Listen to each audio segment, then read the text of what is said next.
ఈ ఏడాది వర్షాకాలం ప్రారంభమై 20 రోజులు గడిచినా వర్షాల జాడ లేకపోవడంతో రైతులు ఆందోళన చెందుతున్నారు. వర్షాల కోసం ప్రత్యేక పూజలు నిర్వహిస్తున్నారు. ఎవరికి వారు తోచిన రీతిలో పూజలు చేస్తూ వరుణ దేవుడి కరుణ కోసం ఆశగా ఎదురుచూస్తున్నారు. ఖరీఫ్ సీజన్ వచ్చేసింది. వ్యవసాయానికి రైతులు అన్నీ సిద్ధం చేసుకున్నారు. అయినా వరుణదేవుడి జాడే లేదు. వర్షాలు లేక వేసిన విత్తనాలు ఎండిపోతుంటే తీవ్ర ఆందోళన చెందుతోంది రైతాంగం. దీంతో వర్షాల కోసం ప్రత్యేక పూజలు చేస్తున్నారు.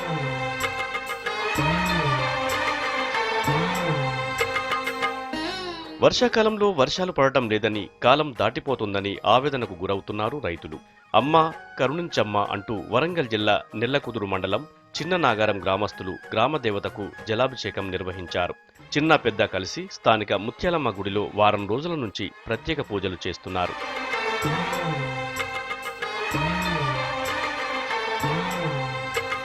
ఇంటికో బిందె తెచ్చి ముత్యాలమ్మకు జలాభిషేకం చేస్తున్నారు. బిందెలన్నీ దేవాలయం ముందు పెట్టి బతుకమ్మ ఆడారు. ఆటపాటలతో అమ్మ దీవెనలను కోరారు. ఇదిలా ఉంటే రాయపర్తి మండలం ఏకే తండాలో కప్పలాట ఆడారు గిరిజనులు. కప్పలను అలంకరించి డప్పుల మూతతో ఊరంతా ఊరేగించారు. తమను కరుణించమని వానదేవుణ్ణి కోరారు.